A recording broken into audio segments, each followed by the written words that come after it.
KPM. Selamat pagi dan salam sejahtera. Berjumpa kita sekali lagi dalam rancangan Minda Juara dan saya Aruna.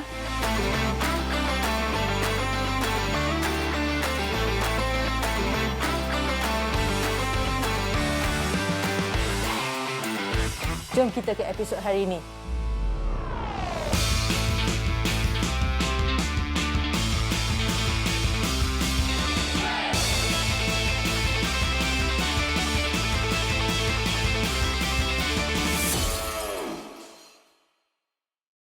Dan episod hari ini adalah motivasi dalam sukan. Biasa tak dengar tajuk ni sebenarnya? Selalu kan kita sebagai seorang atlet ataupun seorang ahli sukan ke dekat sekolah ke dekat area-area mana pun, kita akan sentiasa dengar benda ni. Tak ada motivasi lah budak-budak saya ni. Tak bermotivate langsung nak buat sesuatu aktiviti dan sebagainya. Coach kita akan selalu cakap dengan kita, team manager mungkin kita akan cakap dengan kita, even penonton-penonton pun akan cakap dengan kita sebenarnya. Betul tak? Dan terutamanya time-time pandemik ni kan, bila duduk kat rumah kan, ada tak motivasi? Ini adalah satu topik yang selalu kita akan dengar. Tak ada motivation lah nak buat aktiviti. Coach bagi training ni, terutamanya mereka-mereka daripada sekolah sukan. Kan dulu kita training kat padang, kita pergi sekolah, kita balik, lepas tu kita training kat padang ataupun kita training kat court. Penuh je kita punya jadual harian kita. Tapi tiba-tiba bila dah duduk kat rumah ni, macam tak kena, serba tak kena. Kalau saya ingat balik lah, dulu bila saya ada kat sekolah sukan dulu, hari-hari pagi kena training. Bila satu hari pagi tak training, pergi kelas memang confirm tidur. Sebab kita dah biasa activatekan diri kita kan. Biasa kita dah berasa cergas dekat pagi tu. Tapi bila kita tak membuat aktiviti-aktiviti yang patut kita buat pada pagi tu, terus kita rasa lesu, tak bermaya dan sebagainya. Apa dia motivasi sebenarnya? Apa yang menyebabkan kita rasa nak bermotivasi untuk berbuat sesuatu? Terutama dalam sukan. Yang pertama sekali adalah, seronok tak bila kita buat sesuatu? Tanya balik dengan diri adik-adik. Kenapa adik nak melibatkan diri dalam sukan sebenarnya? Kenapa nak main bola? Kenapa nak main hoki? Kenapa nak main badminton? Padahal pagi, petang, siang, malam kena training, penat dan sebagainya. Kan tak cukup masa untuk rehat, terkejar sana, terkejar sini, tak dapat nak lepak dengan kawan-kawan. Tapi apa yang menyebabkan kita nak bermotivasi ni? Motivasi dalam sukan ni ada 3 perkara je. Selalunya kita nak buat sesuatu aktiviti atau kita nak melibatkan diri kita dalam sukan. Yang pertama sekali adalah kita nak rasa seronok. Kan betul tak? Kita seronok sebab kita sebagai seorang ahli sukan. Kan kita seronok sebagai kita seorang atlet. So kita nak buat benda tu. Yang kedua adalah kita nak dapatkan ganjaran. Betul tak? Bila kita melibatkan diri kita dalam sukan ni, apa akan terjadi? Orang akan puji kita, pandailah awak main, teralah awak akan ada fanbase kan. Ramai sekarang ada IG follower kan, betul tak? Bila IG follower kata, best lah kakak ni main, best lah atlet ni, kita ada idola dan sebagainya. Bila kita rasa nak buat itu adalah untuk ganjaran, kita nak teruskan aktiviti itu. Bila motivasi itu akan datang, bila kita rasa seronok, kita nak teruskan buat aktiviti itu kerana ada ganjaran. Dan mungkin juga ada kalanya kita nak buat aktiviti itu, kita bermotivasi supaya kita tak nak didenda. Contohnya, sekarang mungkin saya faham ramai adik-adik daripada sekolah sukan ni terutamanya, coach-coach akan buat online training. Betul tak? Kita dalam screen. So kita tak nak ramai atlet-atlet saya juga menghantar video diorang dalam WhatsApp untuk menyatakan yang mereka pun buat aktiviti. Banyak yang menggunakan smartwatch untuk nak tahu berapa banyak you lari hari ni, untuk berapa banyak you buat aktiviti dan sebagainya, sebab everything boleh recorded. Betul tak? So ini mungkin salah satu motivasi kita untuk tidak mahu didenda. Tapi motivasi yang paling yang kita hilang sekarang adalah kita tak ada support daripada kawan-kawan. Betul tak adik-adik? Kan kita dekat rumah, kita bukan dalam norma yang biasa. So bila kita bukan dalam norma yang biasa, terutamanya kita akan rasa down. Kita rasa tak ada motivasi dan kita rasa kita asyik buat benda yang sama. Betul tak? So untuk hari ini kita nak lebih belajar macam mana kita nak memastikan kita ada motivasi dalam sukan ni dan berterusan.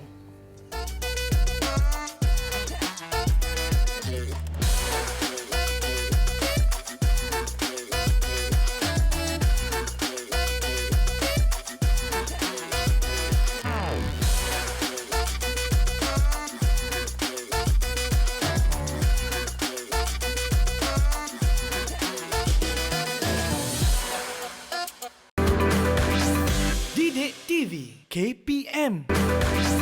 Didik TV KPM.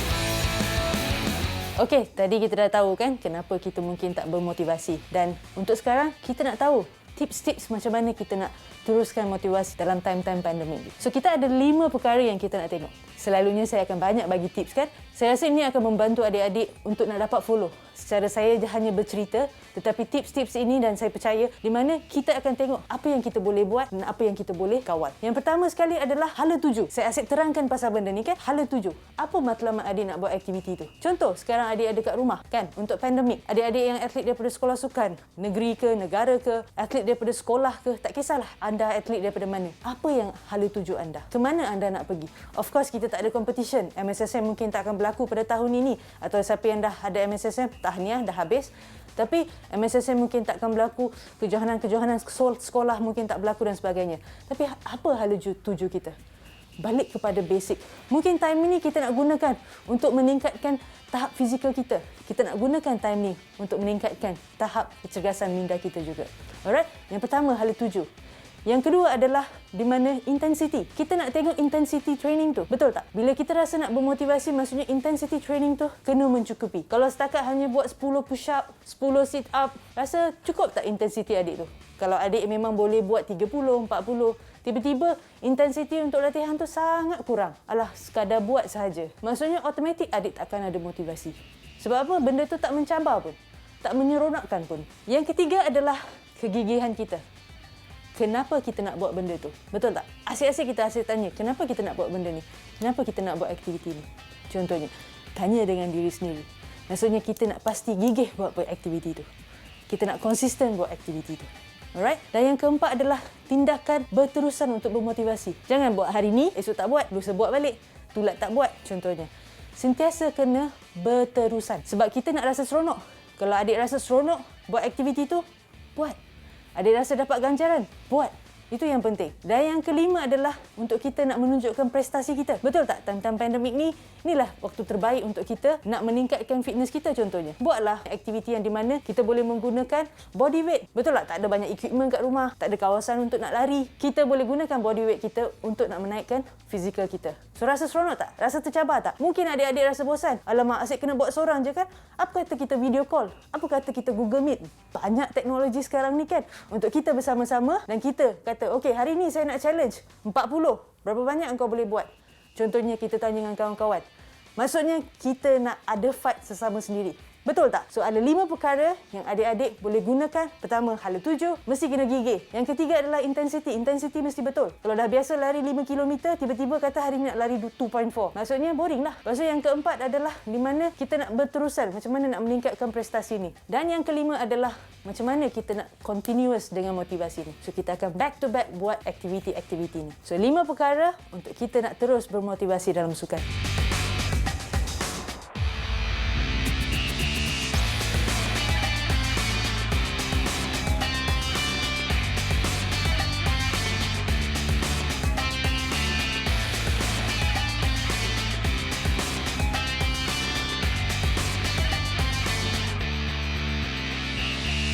Tadi kita dah tahu dah macam mana cara-cara kita nak bermotivasi dalam sukan kan. At least kita nak push diri kita untuk rasa seronok, rasa tercabar dan kita nak buat perkara tu. Dalam motivasi ni sebenarnya kita ada 2 perkara atau 2 motivasi yang selalu adik-adik dah biasa dengar.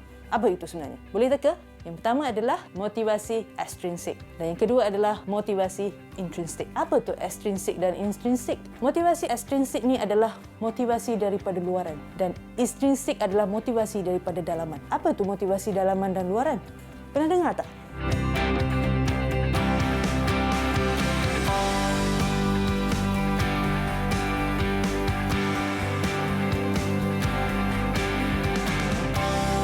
Adik-adik, apa beza motivasi extrinsic dan motivasi intrinsic? Kalau you tengok kat sini, kalau contohnya motivasi extrinsic, saya ingin hanya memenangi pingat. Salah ke saya nak hanya memenangi pingat? Betul tak kita nak buat benda tu untuk memenangi pingat? Tapi ianya masih berdasarkan secara ganjaran. Kalau tak ada pingat, kita nak main tak? Itu persoalan dia. Sekarang tak ada competition, sebab tu mungkin kita tak ada motivasi untuk nak berlatih. Nampak tak di situ? Kalau contohnya, kalau untuk motivasi intrinsik, kita akan kata, saya nak capai potensi maksimum saya. Di mana saya nak push diri saya. Time-time ni lah saya nak push diri saya. So, maksudnya motivasi ni daripada dalam kita.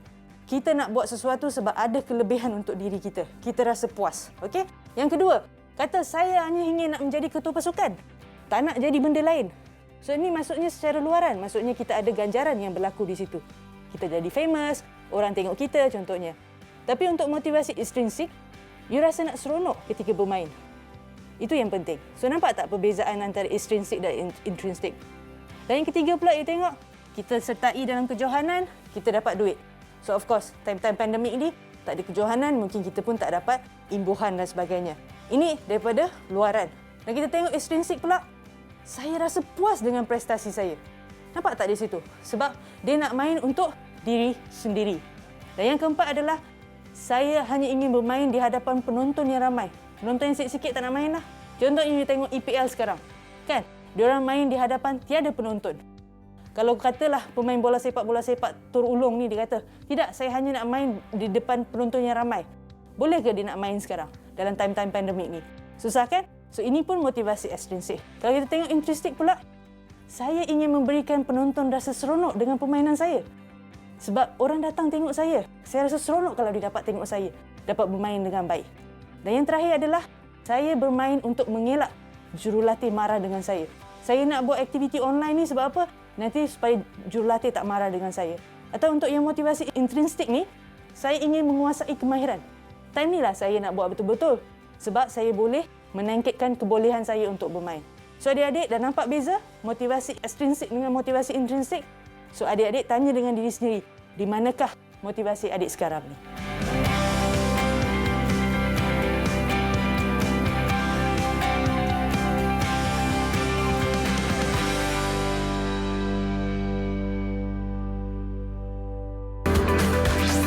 Didik TV KPM. Didik TV KPM.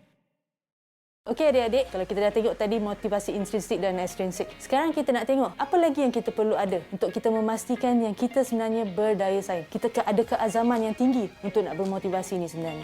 Ada 3 perkara yang kita kena ingat sebenarnya. Pertama adalah otonomi. Adakah kita mengambil tanggungjawab untuk diri kita sendiri?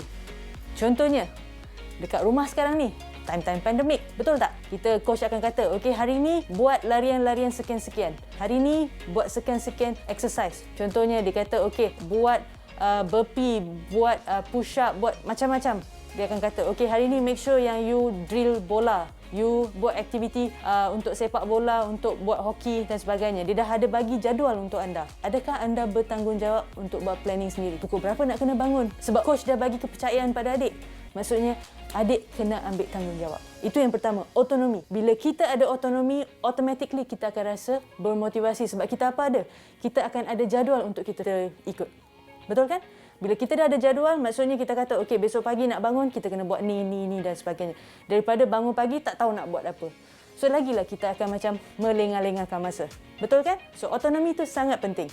Yang kedua adalah, kita panggil competent. Adakah kita competent enough? Tanya dengan diri kita sendiri. Adakah saya seorang pemain bola jaring? Adakah saya pemain bola sepak? Adakah saya pemain badminton? Adakah saya pemain squash? Adakah pemain apa sahaja? Adakah saya competent? Adakah saya kompeten untuk nak mengetahui segala skill yang kita ada? Itu yang penting. Alright? Kita nak tahu sama ada kita kompeten ke tak dalam sukan tu. So, bila kita kompeten, terutamanya bila kita dah diberikan otonomi, kita dah diberikan kepercayaan, kita bertanggungjawab pada diri kita sendiri. Bila kita kompeten, automatically kita akan rasa nak buat aktiviti tu. Contohnya, kalau adik-adik memang suka berlari, bila kita ajak berlari, jom 2.4, on, anytime on. Betul tak? Cuba ajak seseorang yang tak suka berlari dan kata, jom pergi jogging petang ni. Apa yang adik-adik akan dengar daripada dia? Malas lah, tak nak lah. Kenapa kena buat benda ni? Boring lah. I macam ada kerja lah. Dia akan memberi banyak alasan. Nampak tak di situ kenapa dia memberi banyak alasan? Kerana dia tak suka benda itu. Dia tak rasa selesa. Dia belum kompeten untuk membuat larian tu sebenarnya. Cuba kita kata berajak seseorang yang pandai main badminton. Dia kata, jom kita pergi main badminton. Dia akan on all the time. Sebab dia tahu, dia menguji tahap skill dia. Dia tahu dia pandai main dan sebagainya. So, kita kena kompeten. Yang pertama, kita kena ambil otonomi. Yang kedua, kita kena kompeten.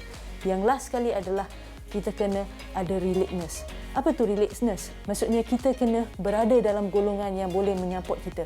Daripada coach kita, daripada team manager kita, daripada ibu bapa kita, daripada rakan-rakan kita, sebagainya. Ramai di mana yang kita boleh berkongsi pengalaman kita, berkongsi ilmu kita, kita boleh bertanya, kita boleh tanya doubt, kan, kita sangsi, kita tanya dan sebagainya.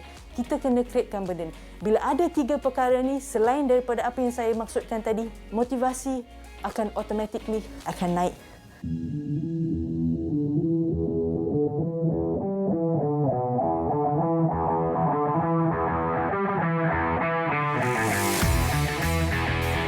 So, maksudnya time-time pandemik ni, bila kita kata saya tak ada bermotivasi, maksudnya tanya balik dengan diri kita, adakah kita autonomi, adakah kita mengambil tanggungjawab untuk aktiviti tersebut, adakah kita competent untuk membuat aktiviti itu, adakah kita tak nak buat sebab kita rasa kita tak cukup bagus lagi. Dan ketiga, adakah kita bersama dengan rakan-rakan sepasukan kita, mungkin bukan secara di alam realiti, tapi mungkin kita boleh secara alam maya sebenarnya. Time-time ni kita gunakan teknologi. Okey adik-adik, kita dah belajar banyak perkara hari ini. Kita dah tahu apa tu motivasi ekstrinsik dan kita dah tahu apa motivasi intrinsik dan macam mana cara kita nak meneruskan motivasi kita dalam sukan. Ini soalan untuk episod hari ini. Pastikan anda mencari jawapan untuk soalan ini, ya. Nyatakan 2 motivasi yang anda belajar hari ini dan beri 2 contoh yang sesuai untuk diri anda pada ketika ini. Bagaimana anda menggunakan motivasi ini? Adakah secara luaran atau dalaman? Selamat menjawab. Okey adik-adik, saya harap adik-adik dapat belajar banyak perkara daripada kelas hari ini dan saya berharap adik dah boleh bermotivasi untuk diri adik sendiri. Jangan rasa leka lagi, ya. Dan untuk hari ini, tajuk kita adalah motivasi dalam sukan dan semoga kita berjumpa lagi dalam episod akan datang. Sentiasa ingat, berfikir, berlatih dan berjuang. Sehingga situ, saya Aruna dan ini Minda Juara.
Didik TV KPM